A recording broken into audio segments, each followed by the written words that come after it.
আসসালামু আলাইকুম এভরিওয়ান, কেমন আছেন আপনারা সবাই? আশা করি সবাই ভালো আছেন। তো আজকে আমি যে বিষয়টি আপনাদের সাথে শেয়ার করতে চলেছি সেটা হচ্ছে ইংলিশ লিটারেচারের এলিজাবেথান পিরিয়ড। ইংলিশ লিটারেচারের এলিজাবেথান পিরিয়ড।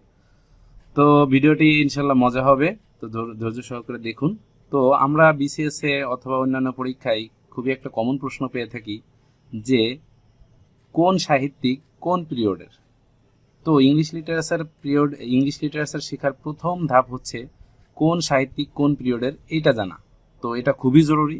আর একটা বিষয় জরুরি আছে যে কে কোন দেশের, এটাও খুবই জরুরি। সচরাচর এখান থেকে একটা প্রশ্ন আসবেই, কে কোন পিরিয়ডের অথবা কে কোন দেশের। তো চলুন শুরু করা যাক। আমরা এলিজাবেথান পিরিয়ড সম্পর্কে বিস্তারিত চলে যাই।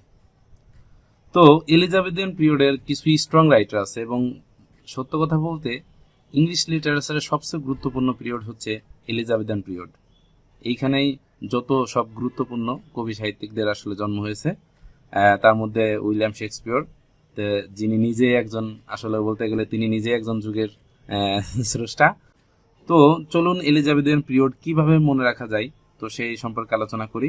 তো এলিজাবেথান পিরিয়ডের খুবই স্ট্রং রাইটার হচ্ছে William Shakespeare, Edmund Spenser, Ben Jonson, Christopher Marlowe, Francis Bacon, Thomas More, John Webster, Nicholas Udall আর থমাস কিড। তো তাছাড়াও আরো কিছু কম গুরুত্বপূর্ণ সাহিত্যিক রয়েছে। তো আমরা মেইন যে গুরুত্বপূর্ণ সাহিত্যিক রয়েছে তাতে প্রকাশ করি। তো একটা জিনিস মনে রাখতে হবে যে যদি সিকোয়েন্সিয়াল মনে রাখতে চান যে এলিজাবেথান পিরিয়ডের যে সাহিত্যিকরা আছে, তো আমি এদেরকে মনে রাখবো। তো চলুন কিভাবে মনে রাখা যায় তো সেভাবে আলোচনা করি। যদি আমরা এইরকম ভাবে একটা ছন্দ তৈরি করি যে শেক্সপিয়র এবং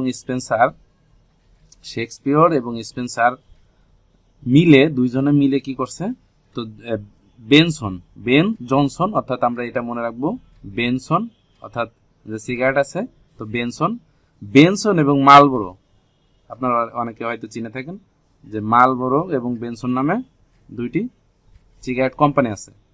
তো শেক্সপিয়র কি করছে, শেক্সপিয়র এবং Spencer, Edmund Spenser, Ben Johnson অর্থাৎ বেনসন এবং ক্রিস্টোফার মার্লো অর্থাৎ মালবোরো খেয়েছে কাকে দেখায় ফ্রান্সিস বেকনকে দেখায় খাইছে, কিন্তু বেকনকে দেয় নাই। এবং কি পরিমাণ খাইছে, অনেক খাইছে, মোর হিউজ পরিমাণে খাইছে।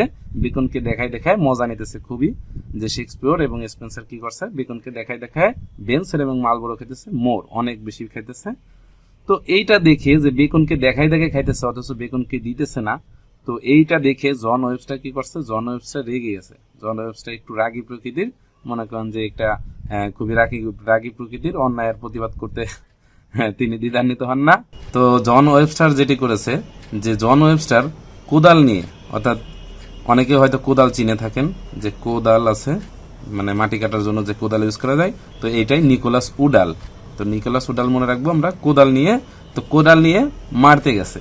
তো শেক্সপিয়র এবং স্পেন্সারকে কোদাল নিয়ে মারতে গেছে। তো শেক্সপিয়র অ্যান্ড স্পেন্সার যখন দেখলো যে আমাকে কোদাল নিয়ে মারতে আসতেছে, তো তখন তারা ভরকে যায়, মানে খুবই ভয় পেয়ে যায়। তো তখন সেই মুহূর্তে জন ওয়েবস্টার বলতেছে, আরে তোদেরকে কি আমি মারতে পারি, তোরা খুবই গুরুত্বপূর্ণ রাইটার, তোরা ইংরেজি সাহিত্যের খুবই প্রভাবশালী রাইটার, তোদেরকে আমি আর এইভাবে মারতে পারি? তো আই এম জাস্ট কিডিং, বলে না যে আই এম জাস্ট জোকিং বা আই এম জাস্ট কিডিং। তো আই এম জাস্ট কিডিং অর্থাৎ থমাস কিড। তো আই এম জাস্ট কিডিং মানে আমি জাস্ট মজা করতেছিলাম তোদেরকে ভয় পাওয়ানোর জন্য, আসলে কি আমি কি মারতে পারি, এই সামান্য সিগারেট কি আর এমন। তো এটাই হচ্ছে মজার বিষয়, যে আমরা যদি একবারে দেখি যে শেক্সপিয়র এবং স্পেন্সার কি করেছে, শেক্সপিয়র এবং স্পেন্সার বেন জনসন অর্থাৎ বেনসন এবং মালবোরো, ক্রিস্টোফার মার্লো খেয়েছে কিকে, বেকনকে দেখায় খেয়েছে, এবং অনেক পরিমাণে অধিক পরিমাণে দেখায় খাইছে। তো বারবার খাইতেছে আর কি। তো বেকন তো মেজাজটা খারাপ করবেই। তো এইটা দূর থেকে দেখতেছিল জন ওয়েবস্টার। তো জন ওয়েবস্টার মনে করেন যে এইটার প্রতিবাদ করতে গেছে। তো প্রতিবাদ তো খালি হাতে করা যায় না, তো নিশ্চয়ই মারার জন্য তো কিছু তো লাগবে। তো কোদাল নিয়ে গেছে, মাটি কাটার যে কোদাল আছে অর্থাৎ নিকোলাস উডাল, তো কোদাল নিয়ে গেছে। তো কোদাল নিয়ে যাওয়ার পরে শেক্সপিয়র এবং স্পেন্সার খুবই ভরকে গেছে। তো এইটা ভরকে গেছে, অর্থাৎ জাস্ট ভয় পাওয়ানোর জন্য কিন্তু জন ওয়েবস্টার কোদাল নিয়ে গিয়েছিল।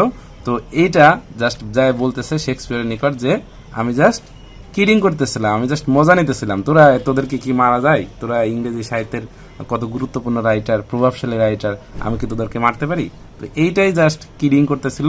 তো এইখান থেকে মনে রাখবেন যে থমাস কিড। তো জাস্ট এইটুকুই। দেখা হবে আগামী কোনো পর্বে, আগামী কোনো সময়। ততদিন পর্যন্ত ভালো থাকুন, সুস্থ থাকুন। ধন্যবাদ। আল্লাহ হাফেজ। আসসালামু আলাইকুম।